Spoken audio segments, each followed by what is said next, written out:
Assalamualaikum warahmatullahi wabarakatuh. Alhamdulillah kita pada kesempatan kali ini bisa bertemu kembali ya. Para mahasiswa semua yang mengikuti mata kuliah model-model pembelajaran. Pada kesempatan kali ini kita bersama-sama akan mempelajari mengenai rumpun model sistem perilaku ya kira-kira. Di sini akan saya sampaikan mengenai penjelasan konsep model-model yang termasuk ke dalam rumpun model sistem perilaku. Apabila ada pertanyaan-pertanyaan berkaitan dengan rumpun model sistem perilaku, bisa para mahasiswa sampaikan melalui kolom komentar ya di channel Nana Hendra Cipta. Baik, seperti apa sebenarnya rumpun model sistem perilaku? Ya, kita lihat teorinya di sini bahwa semua model yang termasuk ke dalam model pembelajaran rumpun perilaku itu ya didasarkan pada suatu pengetahuan ya, yang mengacu pada teori behavioristik gitu ya. Teori behavioristik. Nah, ini kuncinya di sini. Nah, teori behavioristik itu adalah sebuah teori belajar gitu yang memang menekankan pada bahwa belajar itu adalah gitu ya hasil asosiasi gitu antara stimulus dengan respon. Stimulus itu ya bisa berupa apa saja gitu ya. Bisa berupa pengetahuan, bisa berupa keterampilan ya. Nah, itu stimulus. Ketika siswa memunculkan respon, ya respon itu ya tadi kalau aspeknya itu berupa pengetahuan ya, maka adalah hal-hal yang memang berkaitan dengan aspek pengetahuan gitu. Nah, demikian juga kalau misalnya responnya itu berupa aspek keterampilan ya berarti kan perilaku yang memang sesuai dengan apa yang diharapkan begitu. Jadi ketika siswa memunculkan pengetahuan yang sesuai dengan apa yang diharapkan, demikian juga ketika siswa memunculkan keterampilan gitu ataupun perilaku yang sesuai dengan yang diharapkan gitu ya. Berarti telah terjadi asosiasi antara stimulus dengan respon begitu. Nah, dengan demikian bahwa teori perilaku atau behavioristik ini menekankan pada perubahan perilaku. Jadi belajar itu sebenarnya adalah merubah perilaku ya. Dari yang tadinya tidak bisa menjadi bisa, dari yang tadinya tidak tahu menjadi tahu gitu. Kalau dalam konteks tadi perubahan yang berkaitan dengan aspek kognitif ataupun pengetahuan ya, dari yang tadinya tidak tahu menjadi tahu. Nah, berarti kan terjadi perubahan perilaku. Kalau dalam konteks keterampilan misalnya gitu ya, dari yang tadinya tidak bisa menjadi bisa gitu. Nah, ini konteks dari behavioristik. Contoh dari teori behavioristik itu misalnya adalah teori belajar sosial gitu ya. Bahwa belajar itu adalah harus dilakukan dengan cara pemodelan. Ya, guru itu sebagai model bagi siswa-siswanya gitu ya.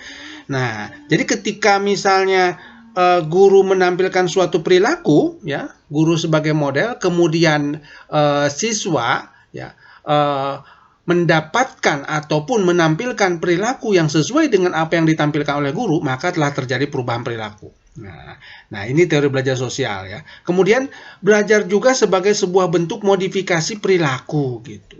Jadi artinya bahwa dalam kegiatan pembelajaran itu yang paling penting itu sebenarnya adalah penciptaan lingkungan belajar ini nih ya.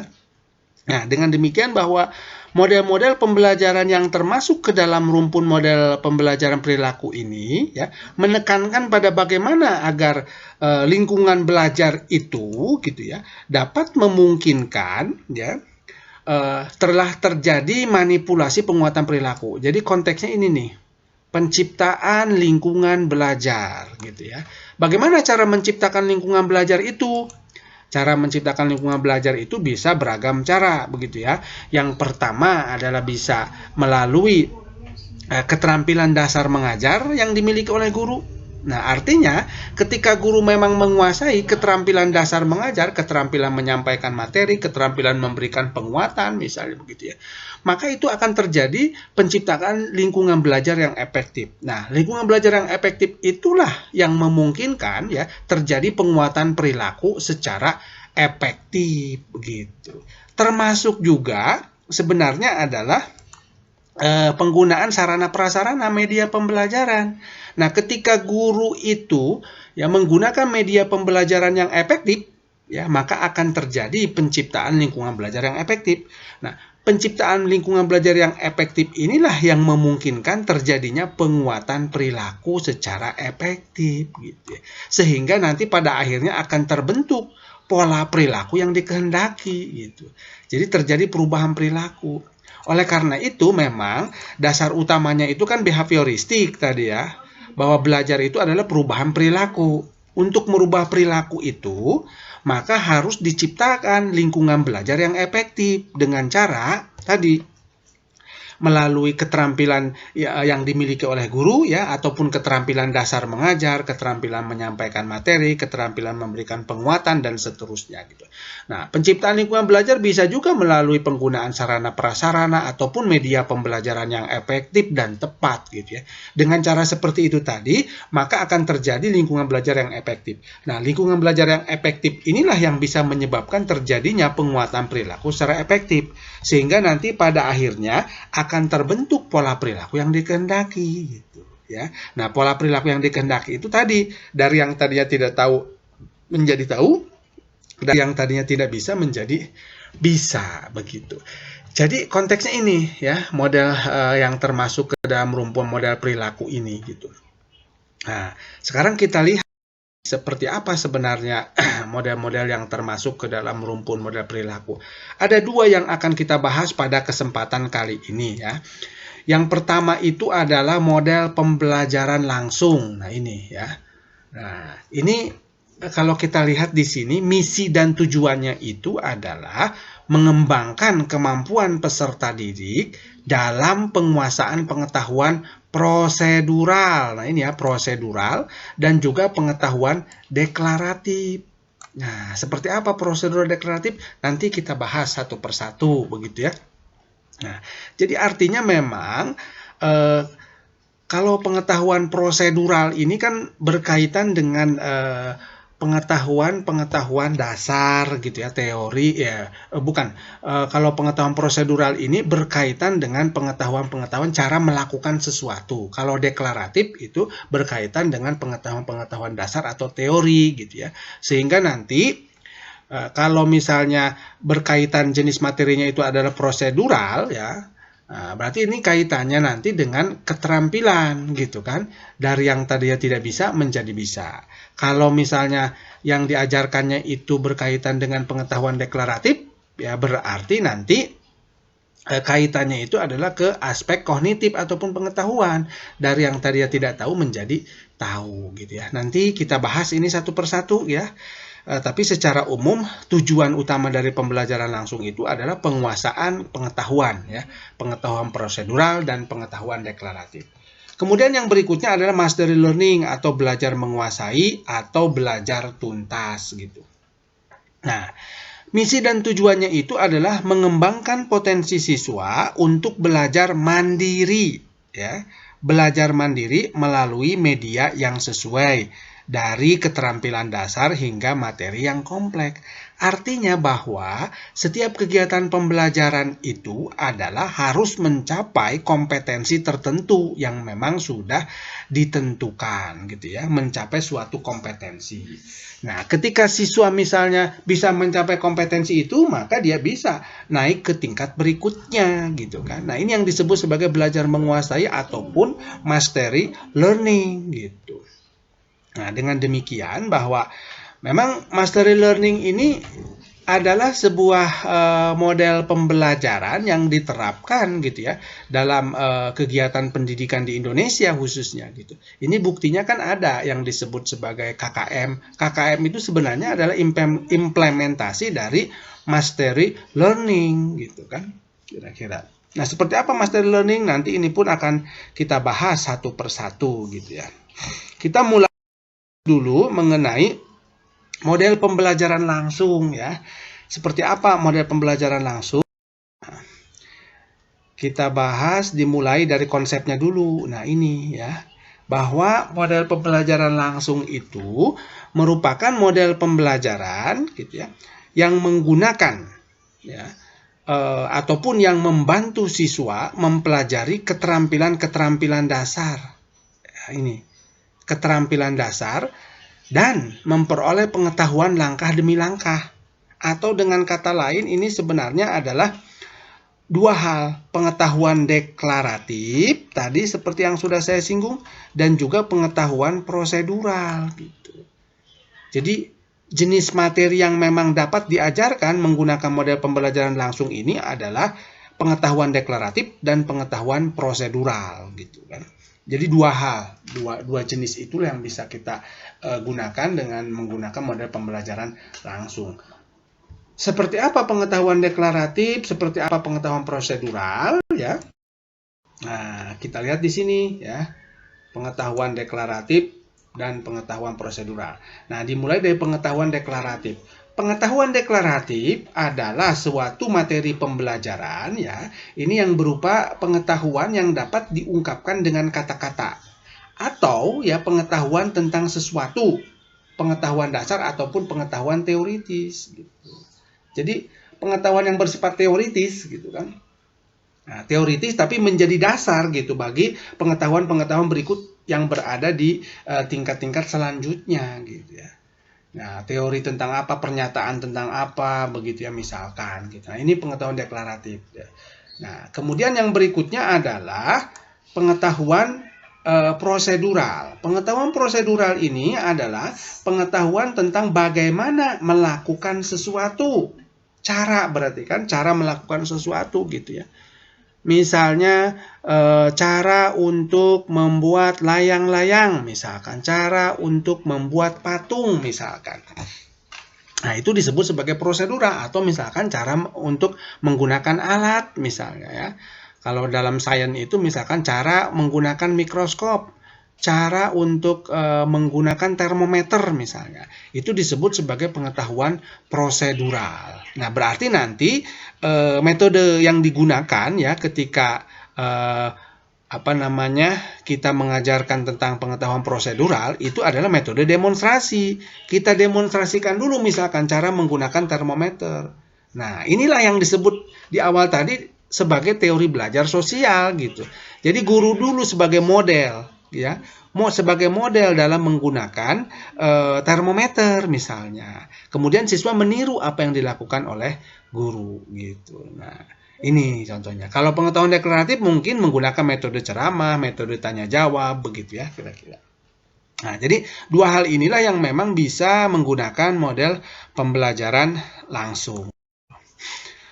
Nah, berikutnya ini landasan teorinya gitu, bahwa model pembelajaran langsung ini dilandasi oleh teori belajar perilaku. Nah, ini ya, teori belajar perilaku. Teori belajar perilaku itu berpandangan bahwa belajar itu bergantung pada pengalaman, termasuk pemberian umpan balik gitu ya. Nah, pengalaman itu nanti kaitannya dengan situasi dan kondisi dari kegiatan pembelajaran gitu ya. Jadi konteksnya itu adalah bagaimana penciptaan lingkungan belajar gitu. Penciptaan lingkungan belajar itu sangat efektif ya dalam merubah perilaku seseorang gitu ya. Jadi hakikatnya bahwa belajar itu adalah perubahan perilaku.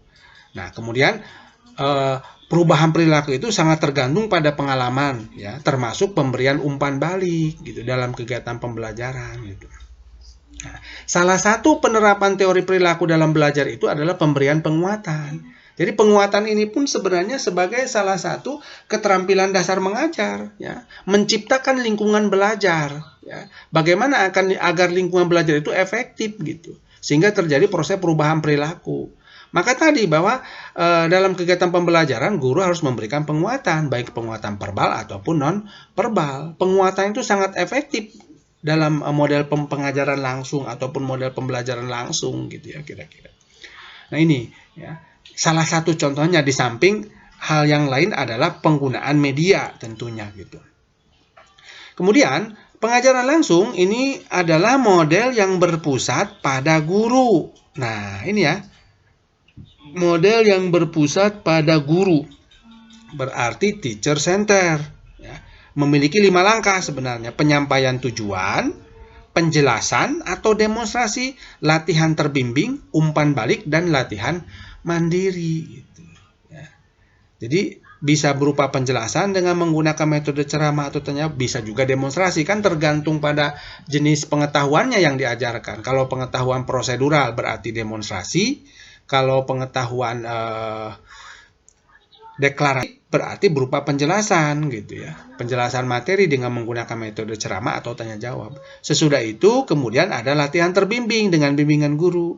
Kemudian umpan balik dan juga latihan mandiri. Nah, ini kuncinya di sini ya, berpusat pada guru atau teacher center gitu. Nah. Kemudian bagaimana langkah-langkah pembelajarannya atau sintaknya ya? Sekarang kita lihat di sini sintaknya seperti apa misalnya. Fase 1. Fase 1 ini adalah penyampaian tujuan dan juga mempersiapkan siswa gitu ya. Menyampaikan tujuan, menyiapkan siswa gitu. Seperti halnya kegiatan pembelajaran pada umumnya. Ya, pasti kan selalu diawali dengan penyampaian tujuan ya. Pasti selalu diawali dengan mempersiapkan siswa ya, secara fisik ataupun secara mental gitu ya. Misalnya dengan berdoa, ya berdoa itu pun kan salah satu bentuk penyiapan siswa gitu ya. Kemudian juga mengingatkan kembali pelajaran-pelajaran yang lalu gitu ya. Nah, ini diawali dengan ini, penyampaian tujuan dan penyampaian atau menyiapkan siswa. Ini sebenarnya pola pembelajaran yang umum berlaku untuk semua jenis model pembelajaran begitu.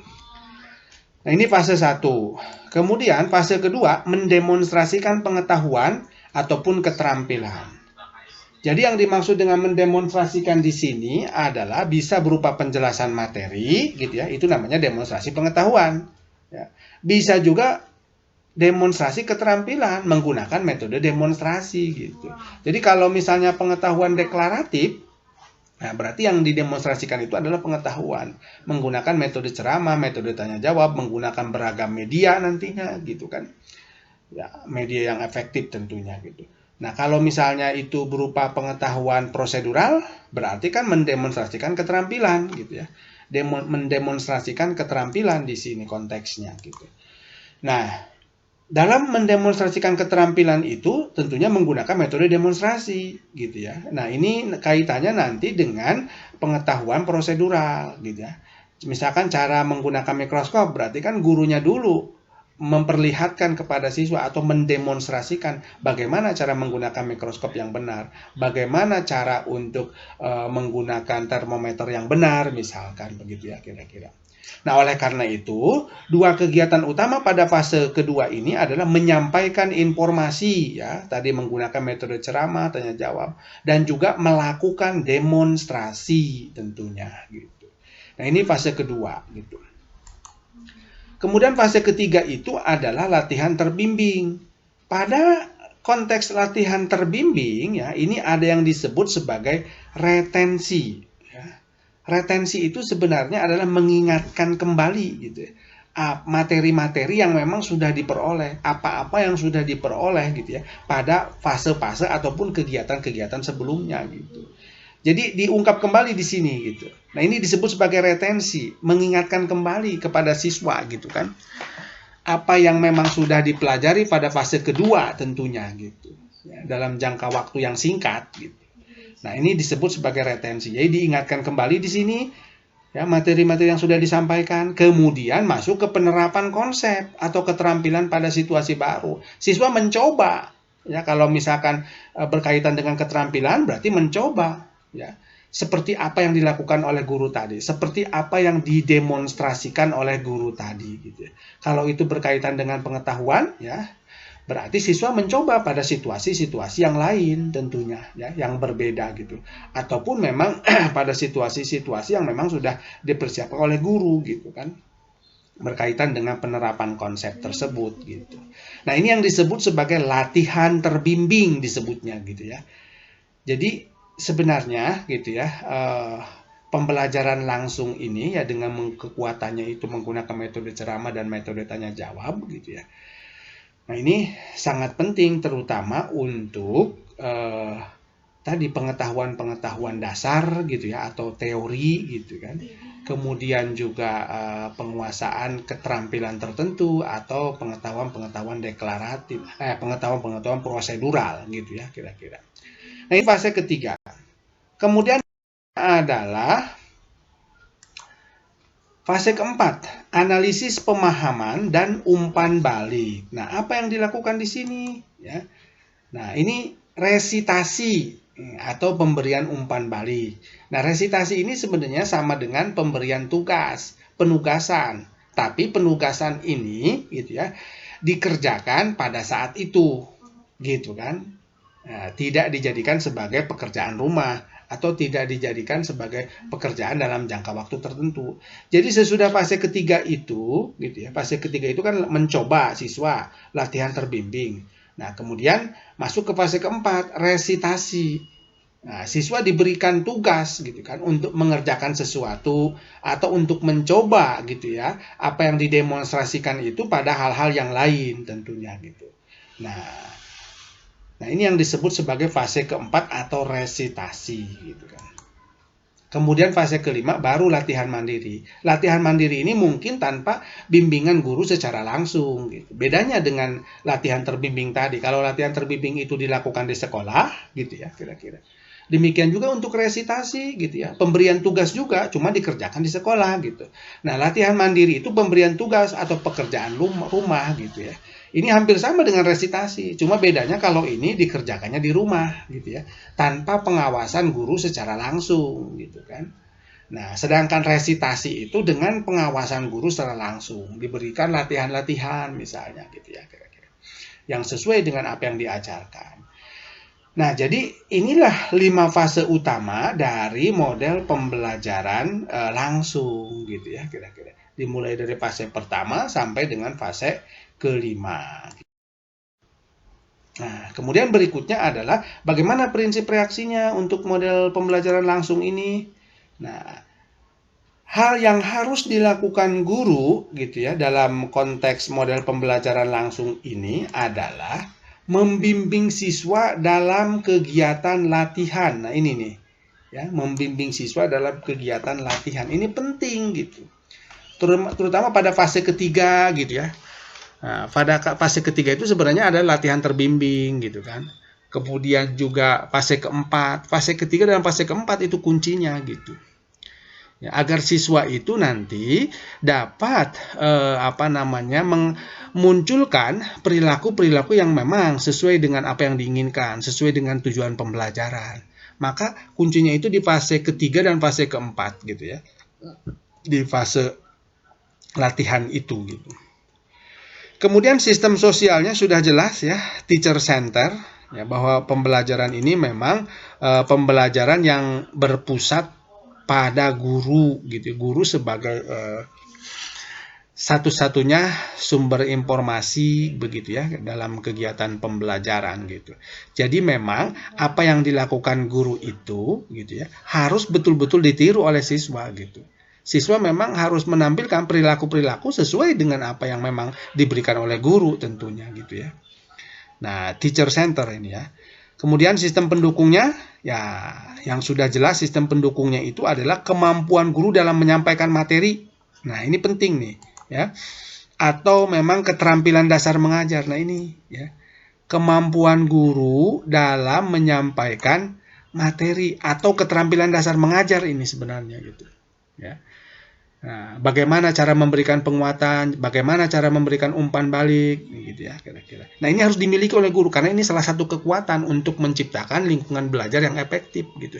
Kan seperti yang sudah dijelaskan tadi bahwa konteks dari model pembelajaran langsung itu adalah penciptaan lingkungan belajar yang efektif. Untuk menciptakan lingkungan belajar yang efektif, maka, gitu ya, tadi salah satunya adalah kemampuan gurunya gitu. Guru harus menguasai semua keterampilan dasar mengajar gitu ya. Ketika guru menguasai semua keterampilan dasar mengajar, ya, maka itu akan menciptakan lingkungan belajar yang efektif. Lingkungan belajar yang efektif itulah akan menghasilkan perubahan perilaku yang efektif gitu. Tapi tidak hanya itu gitu ya. Nah, ada hal lain yang memang berkaitan dengan atau memberikan dampak terhadap keberhasilan dari pembelajaran ini gitu ya, yaitu media. Ini pun penting, sarana prasarana gitu ya. Media pembelajaran gitu. Nah, media pembelajaran yang efektif akan menciptakan lingkungan belajar yang efektif. Lingkungan belajar yang efektif itulah akan menghasilkan manipulasi perilaku yang efektif gitu ya. Nah, jadi sistem pendukungnya itu dua sebenarnya gitu ya. Kemampuan guru dalam menyampaikan materi atau keterampilan dasar mengajar ya, termasuk juga dalam mendemonstrasikan gitu. Kalau tadi misalkan gurunya itu betul-betul efektif dalam mendemonstrasikan misalkan cara menggunakan mikroskop, ya, maka siswa kan akan meniru apa yang dilakukan oleh guru gitu ya. Sehingga nanti ya, apa yang memang ditampilkan oleh guru itu akan betul-betul ditiru. Kalau gurunya salah dalam demonstrasi, maka siswanya pun akan meniru perilaku yang salah, kan gitu ya kira-kira. Maka tadi bahwa dalam kemampuan demonstrasi pun ini harus memang betul-betul dikuasai oleh guru gitu. Artinya guru tadi sebagai satu-satunya sumber gitu ya, pengetahuan gitu kan. Nah, termasuk juga media pembelajaran yang menarik. Media pembelajaran yang menarik ini sangat penting gitu ya. Karena apabila tidak menarik, ya siswa tidak fokus. Ketika siswa tidak fokus, maka siswa tidak akan tadi menghasilkan gitu ya perilaku-perilaku yang efektif yang sesuai dengan apa yang diharapkan gitu. Maka medianya harus menarik. Nah, ini sistem pendukungnya. Kemudian yang berikutnya adalah dampak. Dampaknya sebenarnya di sini hanya dampak instruksional gitu ya. Yaitu penguasaan keterampilan. Baik itu berupa pengetahuan prosedural maupun pengetahuan deklaratif. Jadi pemahaman teori sebenarnya gitu ya. Pemahaman teori gitu kan, pemahaman teori dan juga pemahaman keterampilan prosedural gitu ya, deklaratif dan prosedural ya, cara melakukan sesuatu gitu. Nah, ini dampaknya gitu ya. Nah, ini disebut sebagai model pembelajaran langsung. Kemudian berikutnya adalah pembelajaran tuntas. Seperti apa pembelajaran tuntas ya? Sekarang kita lihat, ini yang kedua dari rumpun model sistem perilaku gitu kan. Nah, kita lihat konsepnya terlebih dahulu ya. Model belajar tuntas adalah pencapaian taraf penguasaan minimal yang ditetapkan untuk setiap unit bahan pembelajaran. Nah, jadi sebenarnya model belajar tuntas ini sifatnya umum gitu. Tidak spesifik untuk mencapai tujuan tertentu gitu kan. Nah, model belajar tuntas ini ya menekankan pada kegiatan pembelajaran bahwa siswa itu memang harus menguasai semua kompetensi. Ya, dalam hal ini adalah kompetensi minimal yang telah ditetapkan. Ya. Misalkan setelah selesai kegiatan pembelajaran, siswa harus bisa keterampilan ini misalkan. Ya, keterampilan itu harus memang dikuasai oleh siswa gitu. Kalau misalnya tidak dikuasai ya berarti siswa tidak bisa naik ke jenjang berikutnya gitu ya. Nah, ini yang inti dari belajar tuntas sebenarnya gitu ya. Penguasaan minimal konteksnya gitu ya. Penguasaan minimal gitu. Nah, penguasaan minimal inilah yang memang ditetapkan gitu kan, yang telah ditetapkan. Kalau di sekolah itu misalnya dalam bentuk KKM gitu kan. KKM untuk materi tertentu sekian misalnya. Itu sebenarnya penguasaan minimal gitu.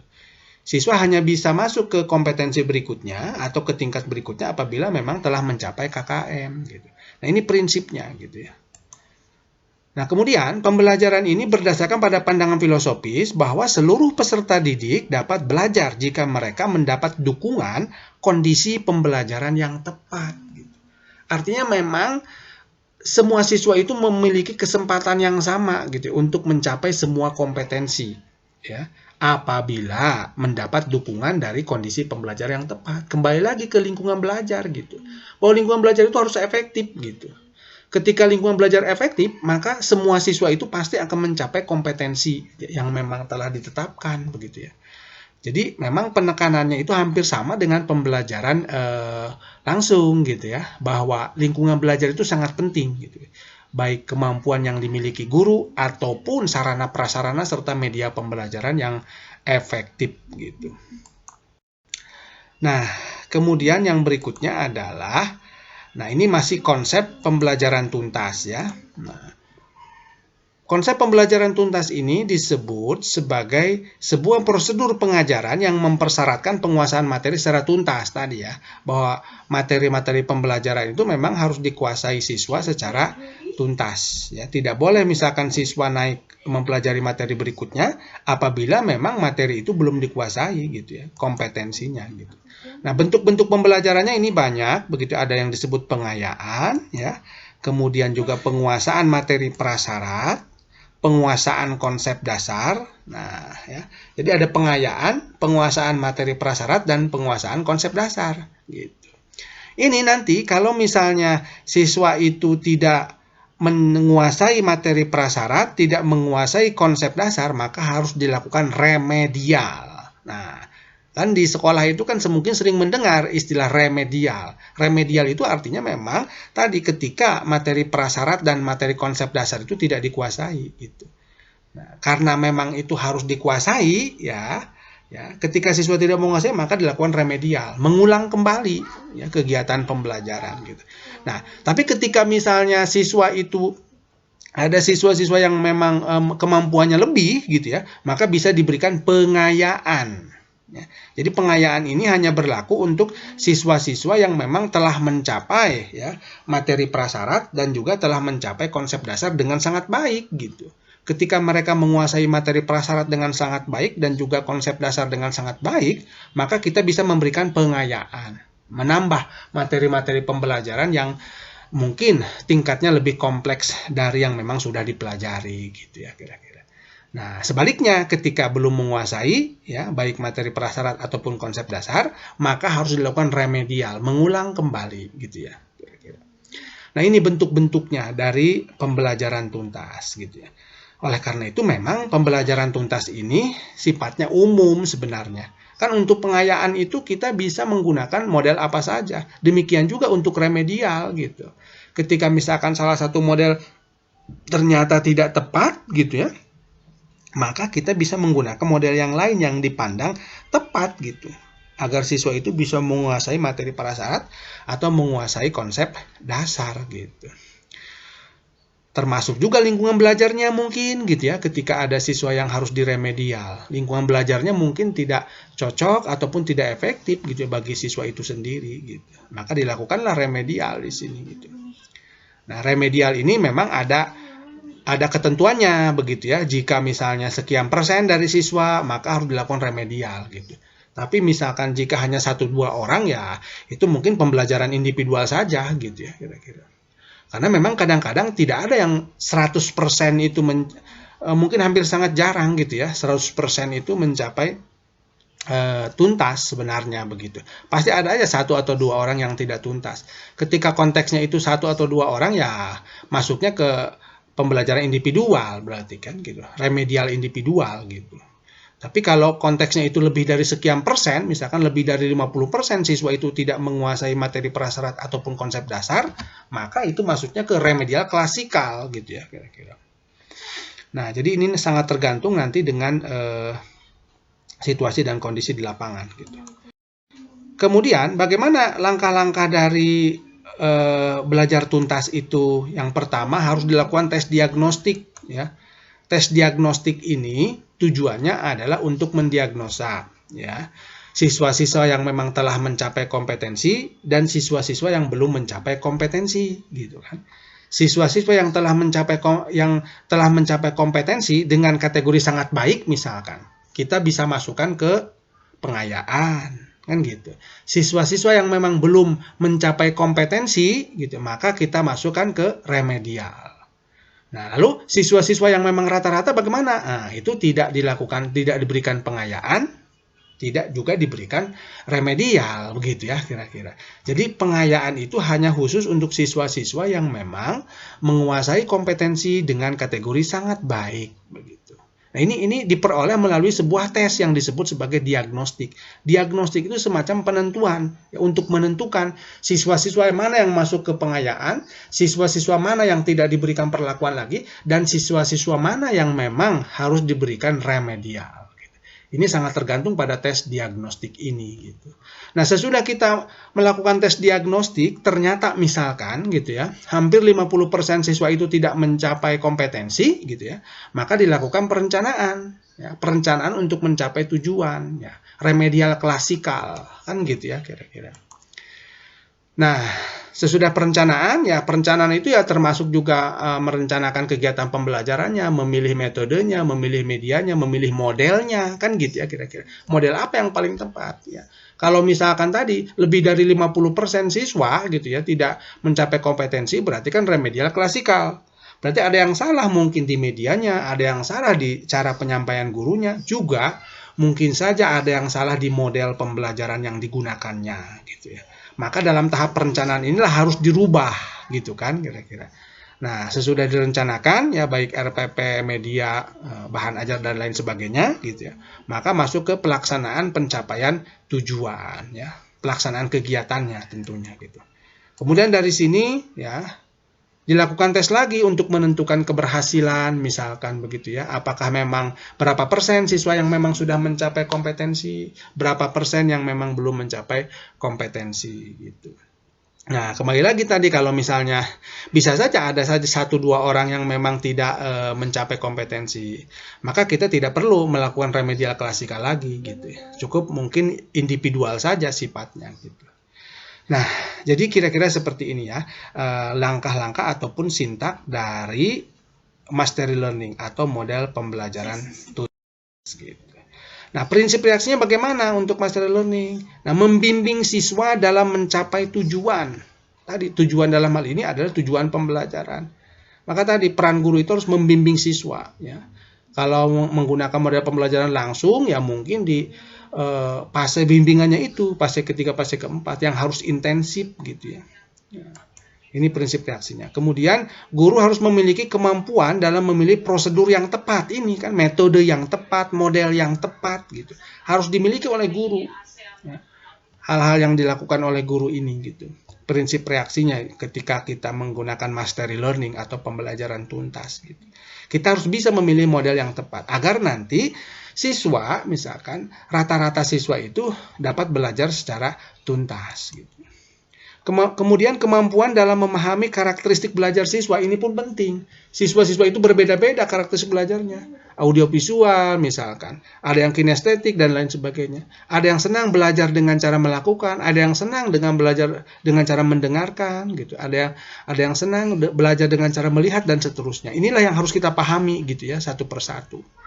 Maka tadi kita bisa mengelompokkan mana-mana siswa yang memang belajar dengan lebih senang belajar dengan kinestetik, mana-mana siswa yang memang lebih senang belajar dengan cara melihat, mendengarkan dan seterusnya. Harus kita kelompokkan. Nah, perlakuannya pun kan bisa berbeda-beda nanti gitu. Ya tergantung pada karakteristik belajarnya. Karena memang karakteristik belajar itu berperan dalam pencapaian kompetensi gitu ya. Nah, kemudian tujuannya untuk apa? Tujuannya sebenarnya ini.